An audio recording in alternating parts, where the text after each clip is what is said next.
This morning, what I'm going to do is I'm going to share a message that some of you might have heard before. But I want to do this because I believe that it's very important that we come to focus on what is most important of all. One of the things about religion, Christianity, is that there are so many different doctrines. It's daunting. It's not just if you're an Adventist, but I mean, even within Christendom itself, there are so many different denominations. And then when you come into Adventism, there are so many different ideas, so many different doctrines, not just the 28 fundamentals, but also the other little side issues that float around. And it's difficult sometimes to zero in on what is really important. What does God want of me? Because there are so many things that are happening and so many things impacting on our minds. And, when I think about this, I've given this some thought. And sometimes I find that the best way to understand some things is to use illustrations that we see around us. I ask myself the question, why did God create me? Okay, he didn't create me, he created Adam. I was created in a second-hand way, okay, by inheritance. But still, why did he put me here? And what does he want of me? This little speck of dust on this planet, what does he want of me? You know, when I was 25 years old, I wasn't married. My brother was married, and he had a son. And one day I heard the little boy say, "Daddy." And my goodness, something moved inside of me. I didn't know you had paternal instinct. I know women have that feeling. I didn't know men have that feeling too. But the little boy said, "Daddy." And something moved, and I thought, will I ever have a little boy to say daddy? And I had a desire to have a son. Well, it wasn't long. A couple of years later, I had my son. But it makes me think when I consider something like that. What did I want of this little boy? Why did I want a son? Was it so I could find somebody who could provide for me in my old age? Was it because I wanted somebody to see how well he could keep my principles and my rules? What did I want? And I realized I just wanted somebody that I could love and that could be I could enjoy seeing him and being with him. And having had children and now grandchildren, it's more than ever reinforced in my mind that this is the reason why I want to see children around me, why I want children. It's not to get anything out of them except the joy of having them around. And I wonder if this is a part of the image of God that still remains in us. When God created us, what did he want? What was he looking for? This almighty God, this creator, this great being, sometimes we don't understand what really goes on in his heart because we get confused by all the different ideas that float around. Because of the concepts we have of him, of the great administrator, the great lawgiver, the great policeman. And we don't understand what goes on in his heart. I think that's the greatest question of all. And that's the greatest question we need to answer, because how we relate to God, the kind of religion that we possess, will depend upon the way we answer these questions.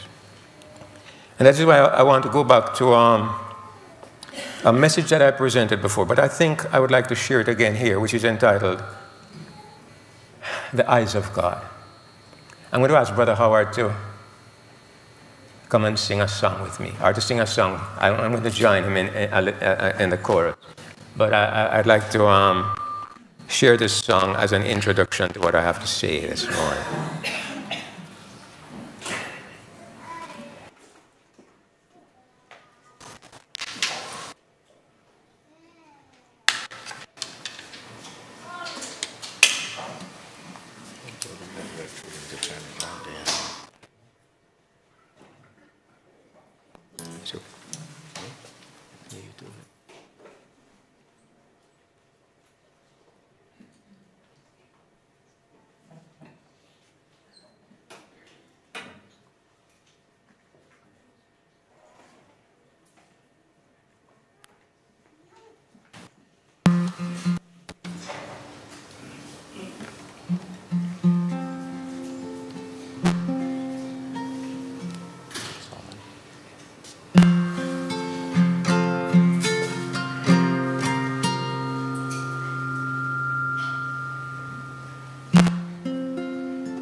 They see everything I do.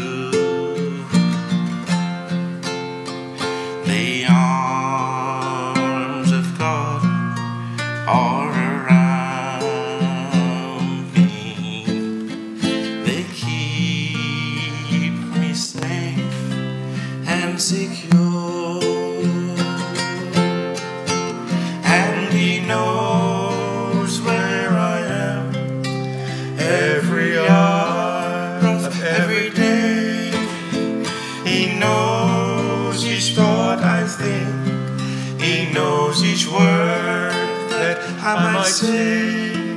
And although there were times I stepped out of His way, I've never been out of His care.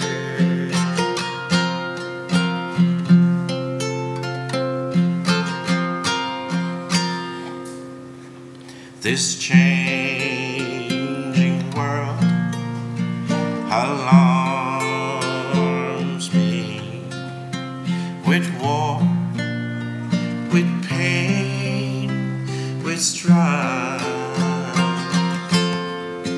But my loving Father, He charms me with joy, with peace, and with love. And He knows where I am every hour of every day. He knows each thought I think. He knows each word that I might say.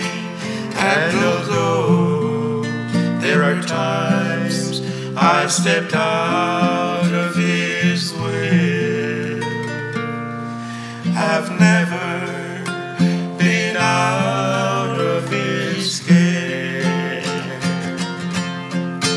And He knows where I am every hour of every day. He knows each thought I think. He knows each word that I might say. And although there are times I stepped out of His will, I've never been out of His care. I've never been out of His care.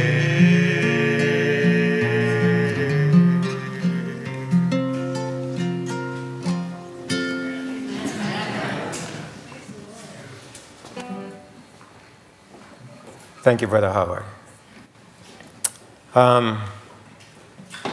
When you talk about in the eyes of a person, what do you mean? You've heard people say, well, that's how it seems in your eyes. The phrase, the eyes of God, appears many places in the Bible.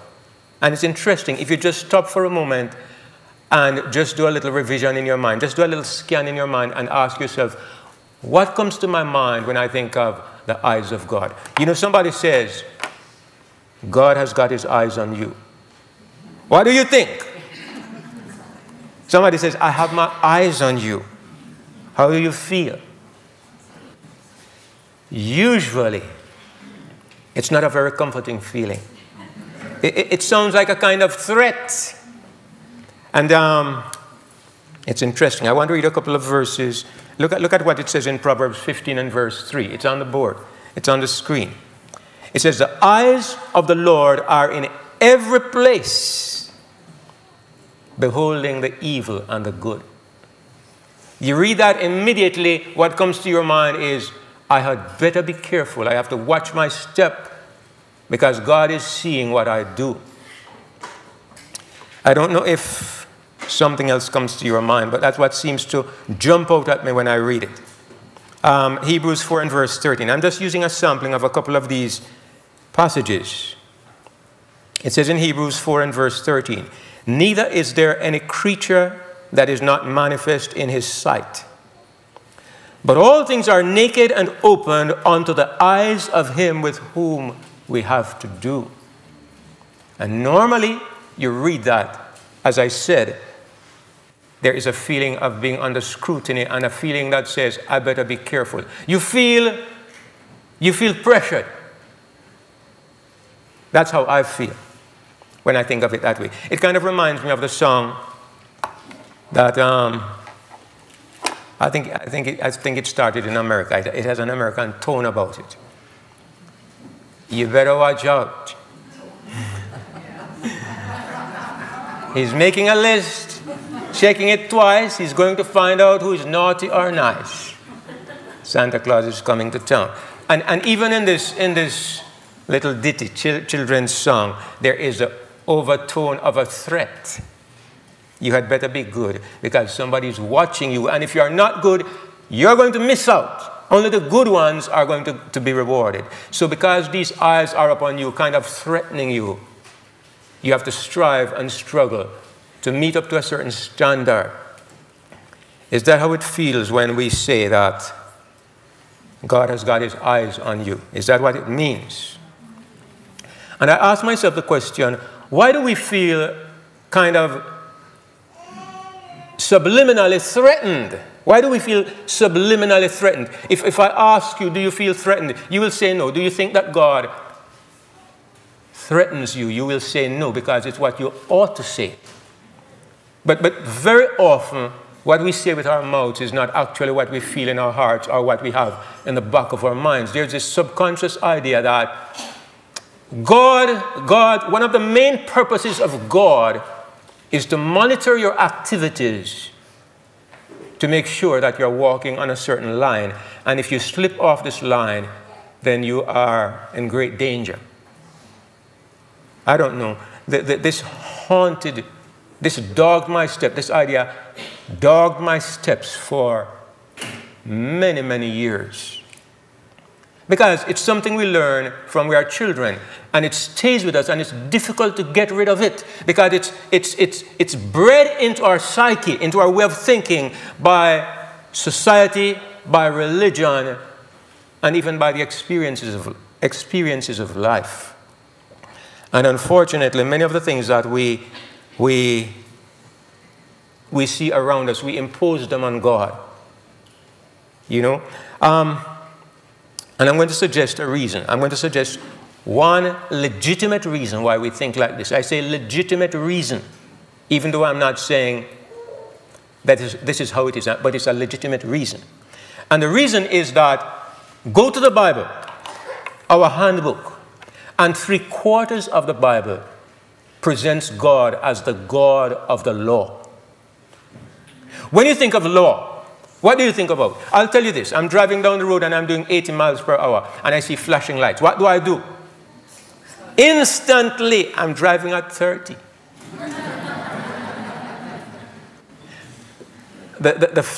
When I think of law, I think of restraint. I think of control yourself, be alert, look out. When I see a policeman, that's how I feel.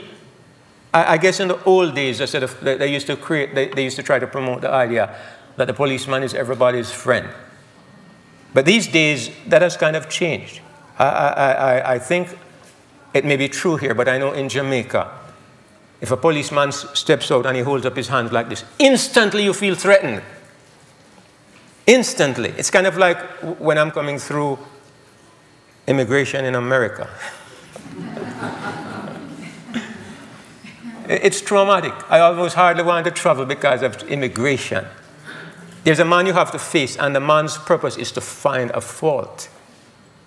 He's trying to find a reason to send you back or to make you sit in a room and miss your next flight.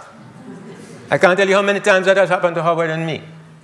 And so when you get before this man, you're kind of tense. And then they're looking for you. They're looking to see if you're tense. Because if you're tense, they think you're guilty. So the whole system is aimed at making you fail. So you don't smile. or if you smile, it's only a little. You don't make any jokes. You answer precisely exactly what you're asked, and you hold a straight face, and you're hoping that they will send you on your way. So, where you are in a system or an environment where you are controlled, this is the way that we operate under a system of law. And the whole or 3/4 of the Bible is focused on the idea that God is a God of the law. I'm going to read some verses for you. And they're not the best verses, but I'm focusing on them because they are some of the worst verses. But they're in the Bible. Listen to what God says in Leviticus 24:19 and 20. He says, "And if a man cause a blemish in his neighbor, as he hath done, so shall it be done to him. Breach for breach, eye for eye, tooth for tooth. As he hath caused a blemish in a man, so shall it be done to him again." Look, if you knock out a man's tooth, or to put you against the wall, get a chisel and knock out your teeth.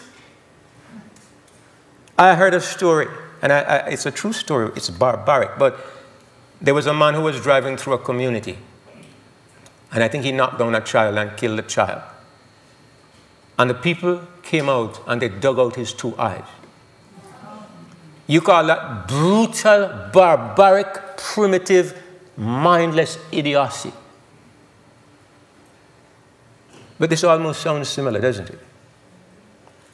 It almost sounds similar. It sounds like the person who crafted these words says, vengeance, retribution, mercilessly. It sounds that way. Now, I understand why this is in the Bible. Thank God I understand. And I understand why God said it. But I'm saying, when you view God from the perspective of statements like this, you have a right to be nervous when he's around. You have a right. If this is how you see God, you have a right to be nervous. I'll show you a few others. This one we're all familiar with. It's Numbers 15:33-35. "And they that found him gathering sticks brought him unto Moses and Aaron, and unto all the congregation. And they put him in ward, because it was not declared what should be done to him.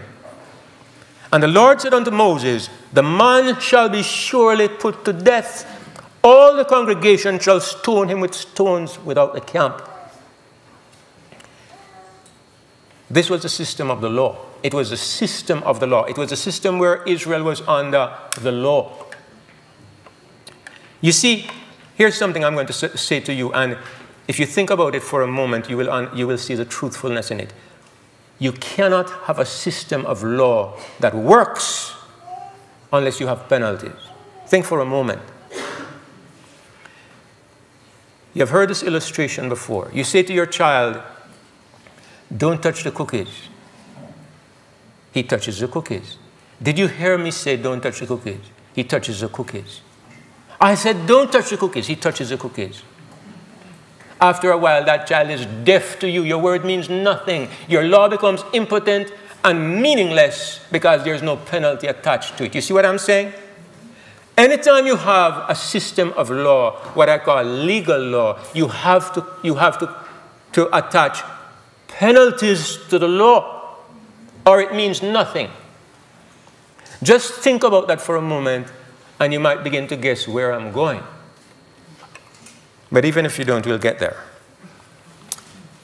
So under the system of the law, these were the penalties. These were the penalties.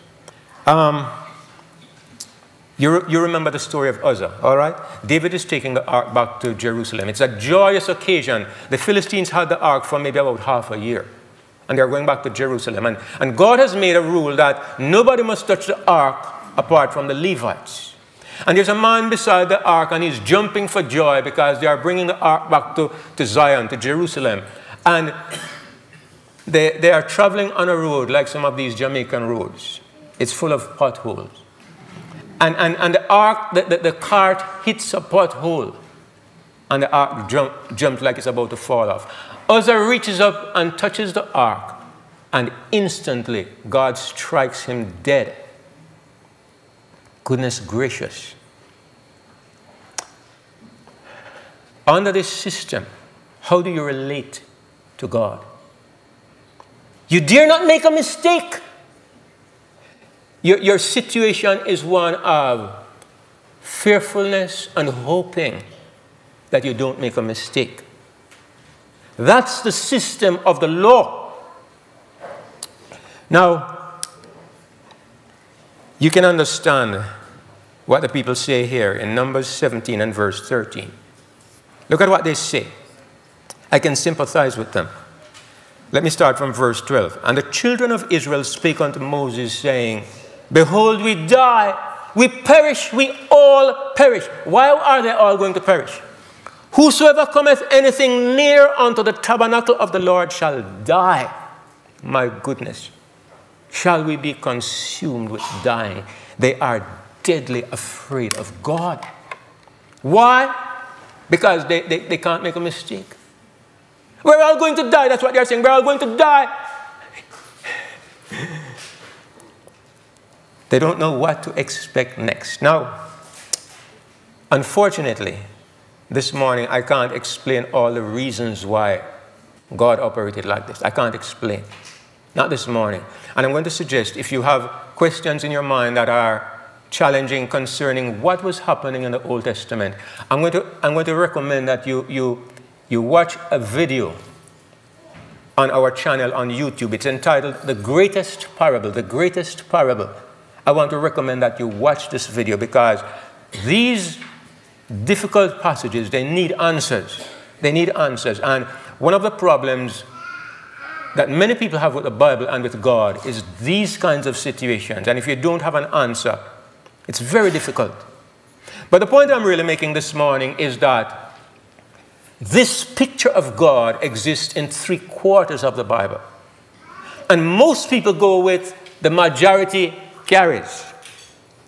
The other quarter of the Bible, which is Jesus and the New Testament, it does not carry much weight with people because the volume of the other part is so large.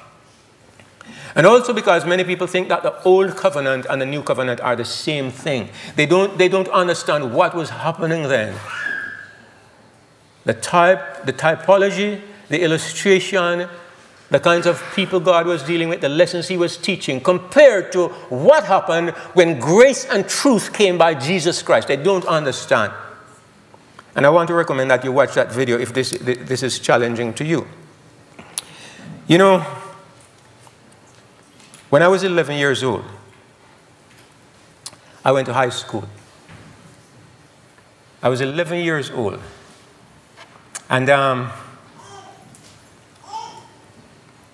was a little boy. I went to this big high school, and I was thrilled at finally going to high school. It was 26 miles away from where I lived. Every day I traveled on the bus, or if I could get a ride, I went to school. And one day I was sitting in class, and there was a boy sitting in front of me. I remember his name until today because what happened made such an impression on my mind. This boy was Genish Chen Shu. We have all kinds of people in Jamaica. He's apparently from, but his name was Genish Chen Shu. And he's sitting in this chair, and he's rocking back in his chair. And his chair fell over. And the teacher said, "Both of you boys get outside." I said, "I didn't do anything." He said, "Get outside." Okay, I'm 11 years old. I obey and I go outside.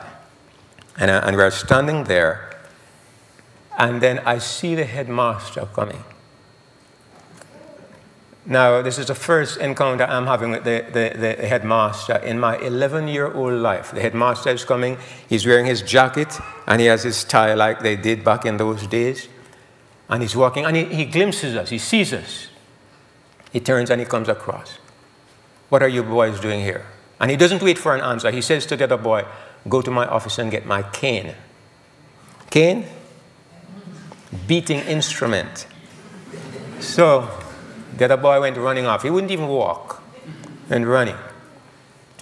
He stands there, and I'm standing there, and he comes back with a cane. He asks no question. 6 strokes in my 11-year-old hands for nothing. 6 for me, 6 for the other boy, and he sends us inside. I'm 11 years old. I can't protest. I don't know. I'm new at this school. I just do what I'm told. 6 strokes for nothing. That man was at the school for 2 more years until I was in 3rd form. I never met him again. Do you know why? If I was coming and I saw him in the distance, I turned and I went the other way. I made sure I never encountered him again for the time I was at that school. He was not my friend. And I realized he wasn't put there to be my friend. He was put there to be my administrator. His purpose at the school was to see that the rules were kept and discipline was maintained. And what if he beat 1 or 2 little boys unjustly? It didn't matter. He was there to maintain the system. And I was just a little unit in a school of about 800 boys. And so my best bet was to keep out of his way. You see, in Jamaica, in those days, it was a hazardous thing being a student. They would make, you had to have on the right uniform, the right color socks, and if you weren't going barefoot, you had to have on the right color shoes. Sometimes in school, the teacher would run a pencil through your hair. You know, black children, their hair is naughty. They would run a pencil through your hair, and if it doesn't go through, you might get a beating. And if your shirt was out of your pants, you might get a beating. And if you had on the wrong color socks, they might send you home or give you a beating.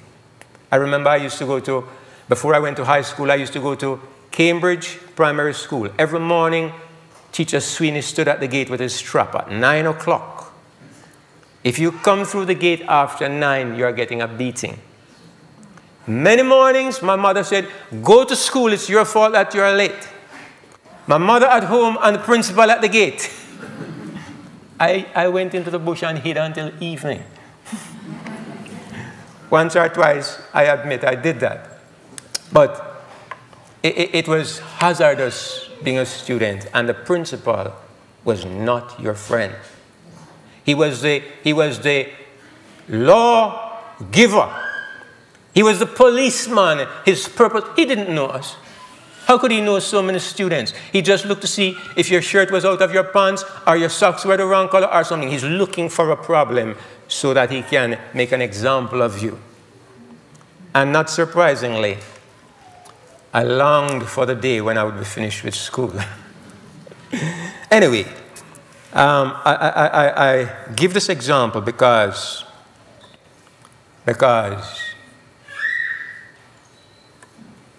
I think that sometimes this is how we think about God. If you think of all the people who are in administrative positions and who have authority to do damage to you in whatever way, whether it be the policeman or the IRS or immigration or the principal, how do you feel in the presence of these people? Sometimes you put on a brave face, but you're really tense inside because they have authority over you and you don't know what can happen. I was coming through immigration in Charlotte once with my wife and my 17-year-old daughter. My wife is British because she was born in England. My daughter became British through inheritance. I'm the only one with a Jamaican passport. We come into Charlotte and we stand before immigration. He looks at our passports and he says, where did you get these fake British passports? My mouth dropped open. I said, those passports we got at the British Embassy in Kingston. He slammed his hand down on the desk. These passports have been tampered with. These are not genuine passports. They put me in one room, my 17-year-old daughter in another room, my wife in another room, and they interrogated my daughter. They interrogated me and my wife. And at first I was boiling mad. But then I thought, you know, these people can make you disappear. And nobody knows anything. They would not allow me to call the person that was waiting for me at the end of the line. They made me miss my connecting flight, and I could not call to say anything to the person who was supposed to pick me up. And we sat there for more than 2 hours. Finally, I said, call the British Embassy. They refused. I said, give me a cut. They refused. We just sat there being interrogated. And I mean, you can understand why when this thing happens a few times, you become a little paranoid. You don't want to be near these people. You endure it like taking medicine. You have to do it, but it's not pleasant. Anyway, they eventually let us go, and that was that. But anyway, the point I'm making is that the issue of how you view God is very important, and the point I'm making is God to you the great administrator, the great policeman, the great defender of the law? What is he? It's very important, the concept you have in your mind. This morning I got up and I felt a feeling in my heart, and I said, Father, I'm sorry I haven't been so close to you. And I felt good when I said it, because I realized it was true. I was not sorry because I broke his rules. I was not sorry because I've done some terrible thing. I'm just sorry because I haven't paid as much attention to you as I should. And I only feel that way with somebody that I love.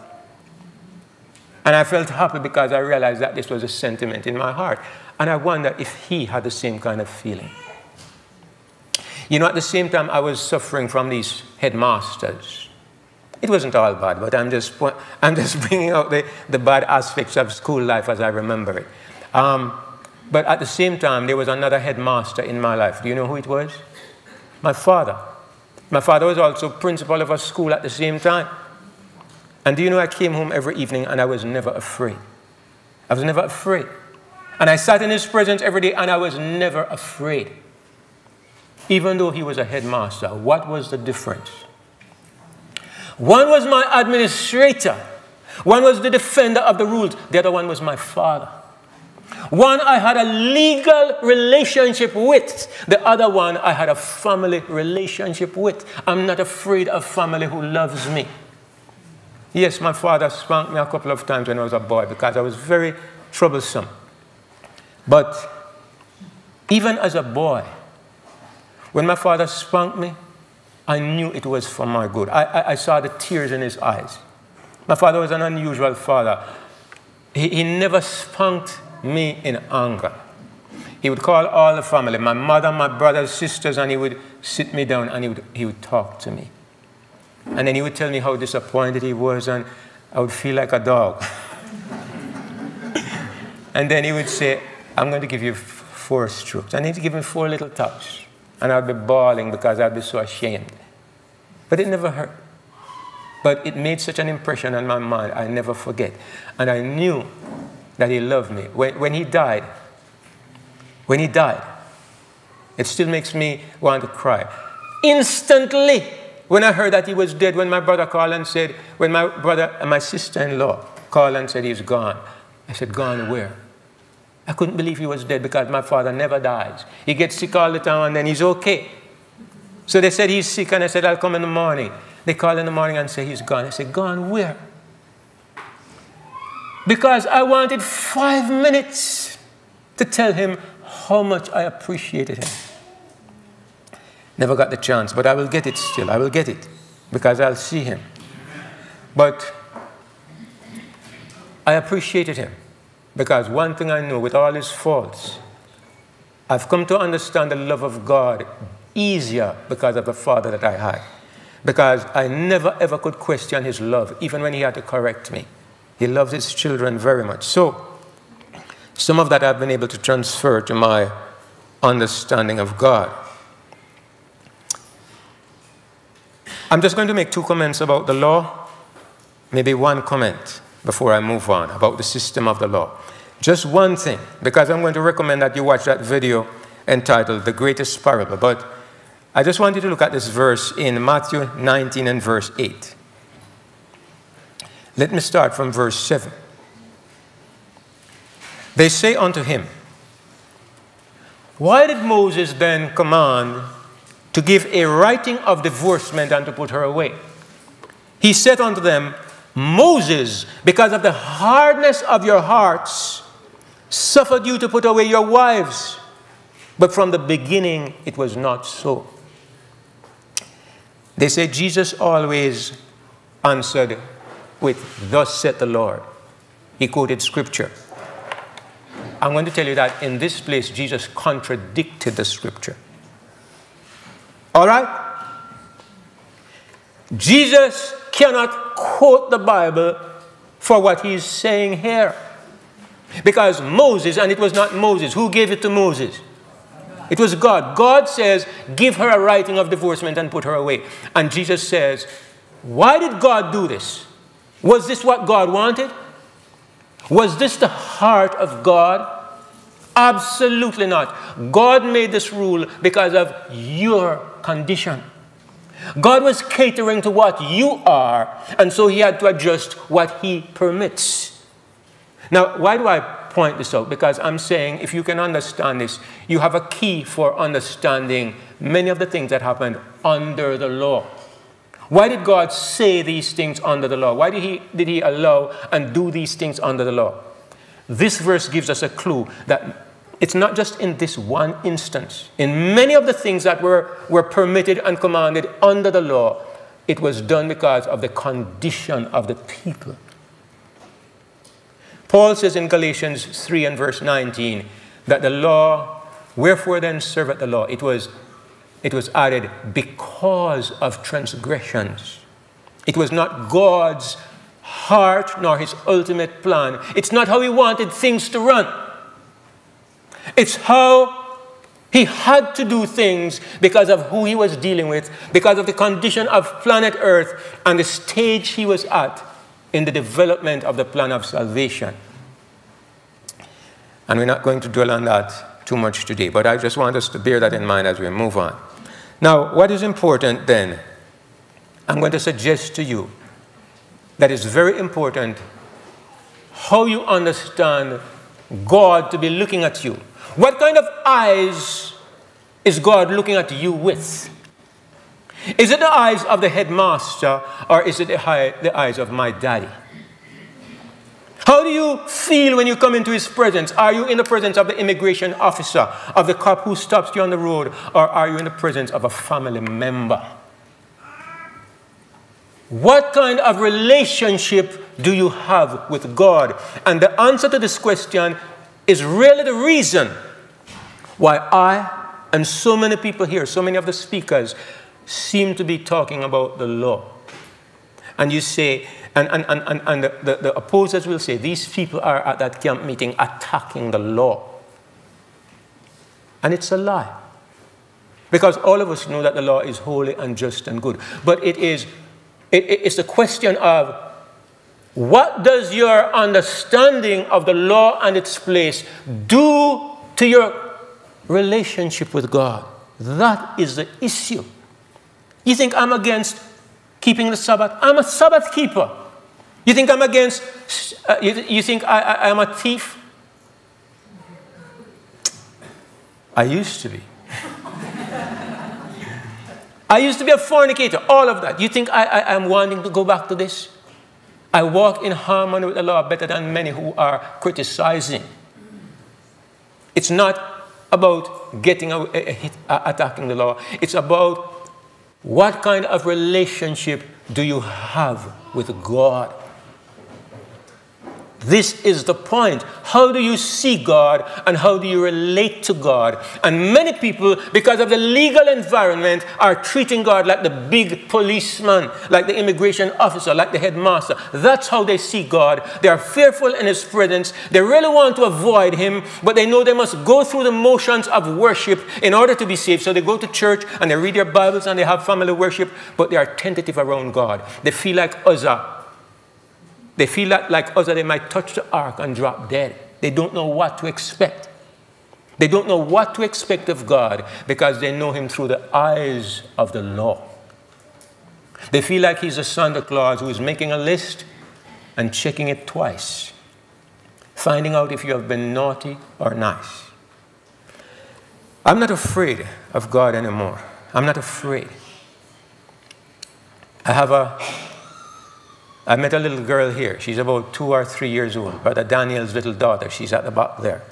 And the greatest desire I have in my heart is for that little girl to be comfortable with me. Because Daniel said, say hi to Brother David. And she's hiding in her father's bosom. And I'm thinking, before this camp is over, I'm going to let her be comfortable with me. I was playing hide and seek with her last night. What does God want of you? What did he create you for? To put you under pressure and tension? To make you suffer, to find an excuse to wipe you out of existence? What does he want? I think of my children and my grandson. All I want, they're free to make mistakes. They're free to make mistakes. Do you think I expect my grandson or my children to be perfect? What I want of them is that they can feel comfortable in my father's, in my presence. When my father was an old man, the greatest joy in his life was when his children gathered around him and we sang together. It made my father light up when his children gathered around him. No pressure, no expectations, no conditions, no thou shalt, just his children around him. What does God want from you? This is why God says, this is why Paul says, without faith, it is impossible to please God. Because what is faith? It's a statement that says, I trust you. I'm comfortable with you. I feel comfortable with you. I feel that you mean me nothing but good. That is faith. And God says, what I want of you is faith. And if you have faith, everything else is all right. So, when I think about God, and I want to get the right understanding of God, I go to the greatest revelation of God. God says, you have heard of me, and maybe you got the picture wrong. So I'm going to send, I'm going to come among you in living color, in 3D. And so the Bible says, no man has seen God at any time. The only begotten Son, which is in the bosom of the Father, he has made him known. Let us look and see what we find when we look through the eyes of the only begotten Son.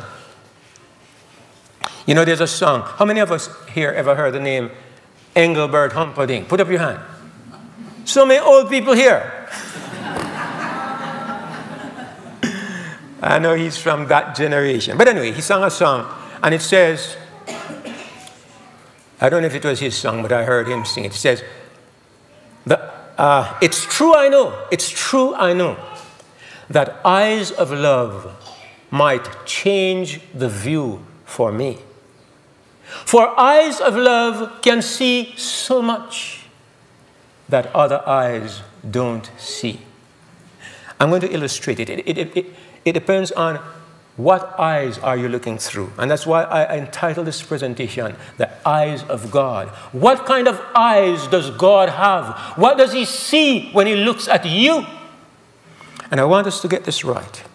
There's a story in John 8 of a woman who was taken in adultery. You remember the story? All right? They caught her on the Sabbath day, and she's committing adultery. Not only breaking the Sabbath, she's breaking the seventh commandment as well. All right? I tell you what. The people who catch this woman, they see her through what eyes? The eyes of the law.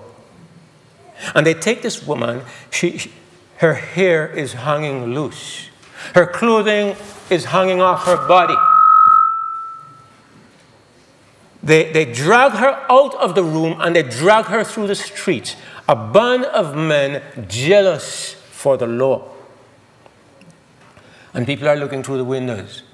And the neighbors are horrified at this awful, blasphemous woman who dares to do these things. What of the woman? What of the woman who could have been my daughter? What if this woman was my daughter? The woman can't hold up her head. She is ashamed. She's trying to shrink and to sink into the ground. I tell you something. Do you believe that any woman wants to make her body into a highway? You think any woman wants to make her body into something that everybody passes through? Nobody considers the circumstances that drove this woman into this kind of situation. They don't consider the pain in this heart and the shame in this heart as they drag her through the road, weeping and ashamed. No sympathy, because everybody is looking through the eyes of the law. She broke the law. We're going to get rid of her today. And they put her in the presence of somebody who sees through the eyes of God. Thank God for Jesus. And all he can think about is the pain in this poor, tortured woman's heart. That's all he can see, and that's all he can think about. And his heart is bleeding as he shames those murderers, sends them on their way, and says to the woman, I don't condemn you. Yes, he says, go and sin no more. But though he says, go and sin no more, do you think that had anything to do with his forgiveness? He forgives her unconditionally, and he says, I don't want you to be in this anymore. I don't want you to shame and disgrace yourself anymore. I don't want you to have this pain anymore. Don't do this anymore. But I don't condemn you. This is the eyes of family, not the eyes of the law. This is how God sees us, brothers and sisters. Not as objects to be measured and analyzed and assessed and you go here, you go here. He sees us as family. I asked the question, I have 4 children. Which of them am I willing to lose? I have one who is not yet baptized. He's in my prayer every night and every day. I'm not willing to lose any. Do you understand that we are the children of God? We're not objects in a computer system. We're not units on a ledger. We are people. We are children that he loves. He sees our hearts and feels our pain. And he loves us with a love that is immeasurable. You cannot love your children more than God loves you. Those are the eyes with which God sees us. We need to take this quarter, this 25% of the Bible, and make it fill our horizon. Because this 25% is the life and the story of Jesus, where you see the heart of God finally and fully and truly displayed. You look again. There are so many of them. Here's the story of the woman of Samaria. And let's look at what happened in verse 27. John chapter 4 and verse 27. Jesus meets this woman and he's talking with her. And it says that upon this came his disciples and marveled that he talked with the woman. Yet no man said, what seekest thou, or why talkest thou with her? Why did his disciples marvel?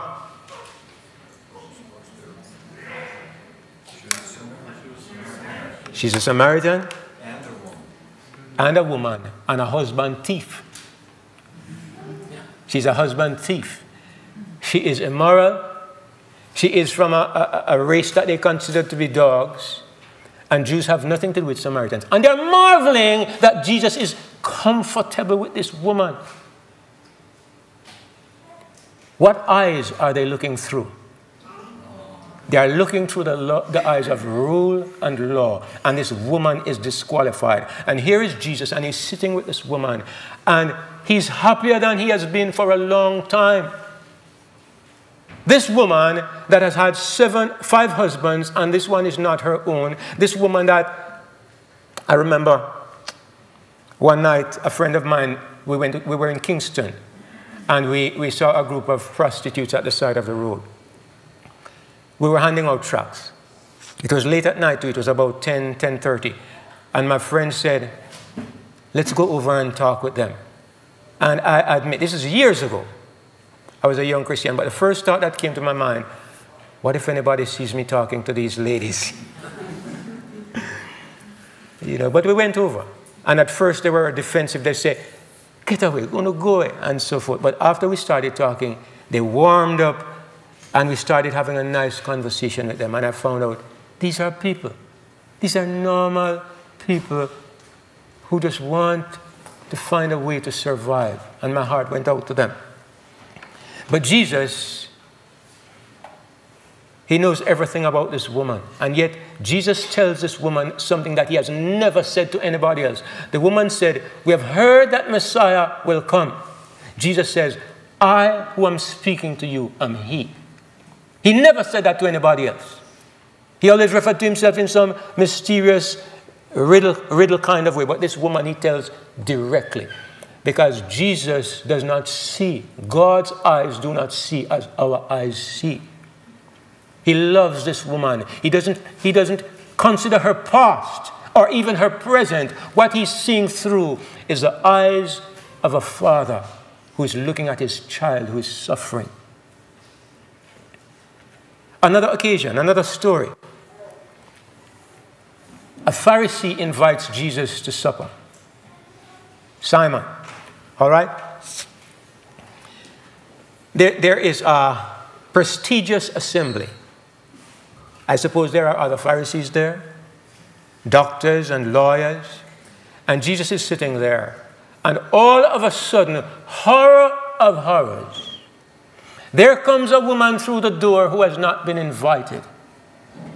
And this woman is a woman of low reputation. I think it's the same woman that they brought to be stoned, okay? But she comes through the door and she has a bottle of ointment that costs 1 year's salary. Breaks it on her foot, on his foot, and she's crying, she's weeping. And she has her hair drying his feet. And Jesus is sitting there. He's so happy, you can see the contentment on his face. And the Pharisee says, this man cannot be a prophet. Why? Because the man is looking through legal eyes. How can this man be mingling with this woman of low reputation? What on earth? He should know that she's a sinner. I mean, and he judges Jesus because he's looking through the eyes of the law. But Jesus is looking through the eyes of family. It's his family. This is his child, his daughter. He's so happy. And in fact, he's outraged that this Pharisee and Judas conspire together to embarrass the woman. Judas says, with his thieving heart, why wasn't this sold for 300 pence and given to the poor? Because he's a thief. And Simon says, this man, if he were a prophet, would have known. And Jesus says, what this woman has done, anywhere the gospel is preached, it's going to be told as a testimony for her. And it's being told here today in Rowan Mountain as a testimony that God accepts the worst of people because he's not analyzing nor judging you on the basis of how well you perform, but whether or not you accept his son. It's faith that we all can get in. What I understand when I talk about the eyes of God today, brothers and sisters, is that I'm talking about the eyes of favor, the eyes of family. Eyes that are looking for a reason to save me, not for a reason to make me lost. I was so glad when I finally understood this because for much of my life I was working to make it. I always dwelt upon those verses and those statements that says we must strive with all the power God has given us. We must overcome every sin, every temptation if we're to make it. And look, I strove. I heard somebody say, if you lick your fingers between meals, it's a sin. And I tried to live by that. I heard that somebody says, it is written, it is a sin to forget. I see the sister's face because I know as we get older, we sin more.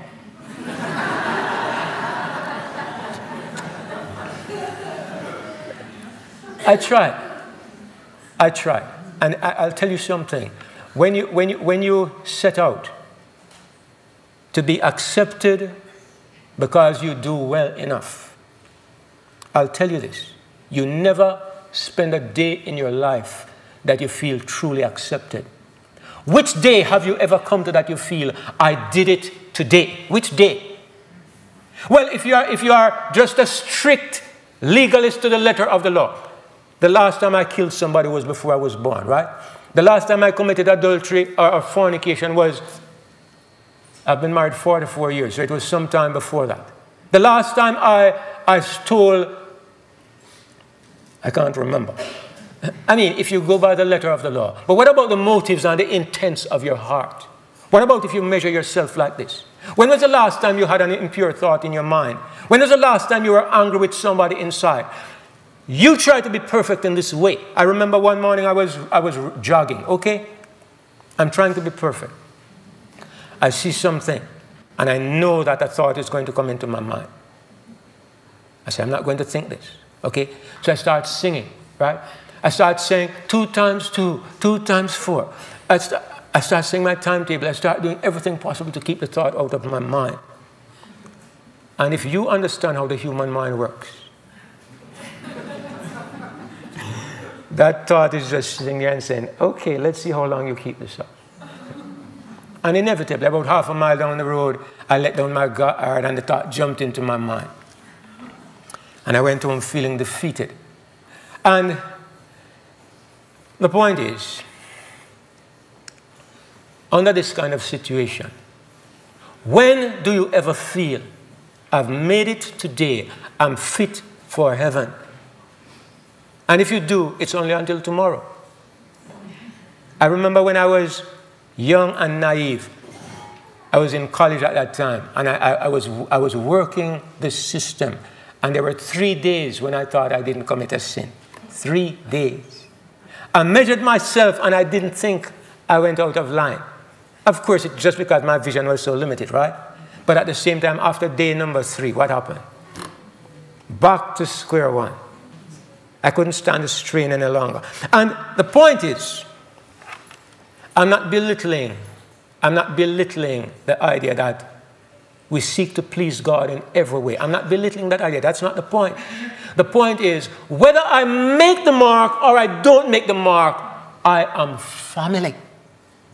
Look here. Do you think I ever said, when I was 17 years old, I became intransigent and I started going out on the road and I would stay out at night, and sometimes on a Friday night my father would come looking for me with a flashlight. And he would be very kind and very gentle and say, come, let's go home. And I would go home. But he never said, leave the home. He never said, you have to go. There were 10 of us. And we were there forever. And yet, there were some people who came into our lives who came and went. My mother had 10 children, and so sometimes we had a helper. And I remember their names, Babe, Petrel, Sister Gaina. And each one came and they stayed for 2 years or a year, and then they went. They never stayed. Do you know why? Family is there forever. The servant must obey the rules, and they work for a salary. Their place in the home depends upon how well they perform and how well they are paid. Are you a servant or are you a son and daughter? What are you? How does your Father in heaven see you? And what do you think about your Father? Are you family or are you servant? The servant is not here to stay. You better perform. That's the only reason you are going to stay in the home. But sons and daughters make mistakes and they stay because you are not there because of how you perform. You are there because the blood flows in your veins. The blood of Christ is truly thicker than water. And this is why this verse has become one of my favorite verses. Ephesians 1, verse 6. I want you to rejoice in it with me as the last verse I'm going to read this morning. In fact, I'll read verse 5 as well. Having predestinated us unto the adoption of children by Jesus Christ to himself, according to the good pleasure of his will, to the praise of the glory of his grace, wherein he has made us accepted in the beloved. Brothers and sisters, I read this verse many years ago. I heard that John Wesley preached a sermon about it. I read his journal and he said, today I preached about accepted in the beloved. And I thought, what is there to preach about in that? In my days of ignorance, what is there accepted in the beloved? What is there? Today, it is one of my best loved verses. Because you could accept, you accept me here because you say, he has some good thoughts. Or, he is eloquent. Or, he's an American. Or, I like the color of his skin. Or, he's a well-behaved person. You can depend on him not to disgrace us. If I had to get to heaven on the basis of my performance, in Jamaica we say, dog nyam your supper. The dog is going to eat your supper because you'll be dead. If I were to be accepted on the basis of my performance, David Clayton isn't going to make it. I have never lived an immaculate life. I've never qualified. God found a way to accept me in spite of me. He found a way to accept me that has nothing to do with me. Do you see the amazing beauty, brothers and sisters? I accept you, and it has nothing to do with you. Amen. Praise God. Amen. He found a way, he found a means to save me outside of myself. I am accepted in the beloved. You say, Lord, I was found committing adultery on the Sabbath, and God says, I'm not accepting you because of that. I'm accepting you in the beloved. Lord, I had 5 husbands, 6 husbands. I'm a husband thief. I'm not accepting you because of that. I accept you. Do you accept the beloved? It's simple. It's beautiful. It's wonderful. It is the good news. Amen. Hallelujah. And when I understand this, I tell you, I love my Father. I love him. And I want to be his friend. And I want to please him. I want to make him happy because of the good thing he has done for me. Not because I'm trying to be accepted. I am accepted as family. I can stumble and fall. I am accepted. But I will not disgrace him. I will not dishonor him. I want to serve him. I want the world to know how good he is. So there's no fear that when we accept him because of love, we are going to let him down. He needs to say, now that you're mine and now that you're in my family, I'm going to put you under threat again. No, no, no, no, no. God has removed threat out of the relationship because relationships don't do well when there is threat in it. You want to put it to the test? Tell your wife, the next time my breakfast is late, I'm going to send you away. Tell her that. And see how well it will work. But you understand and you see what I'm trying to say. I saw a cartoon when I was a boy. It was about a man who had a huge nose, covered his whole face. And in the story, he had 2 children, but he didn't know them. And he would not acknowledge that they were his children. And then one day, he saw the 2 children. And in the cartoon, when you look at the 2 children, what do you think you see? 2 huge noses. And the man says, he says, look at those faces, full of character. And it makes a point. The eyes of love see only what is good. Even in the ugliest thing, the eyes of love are looking for a reason to see something good.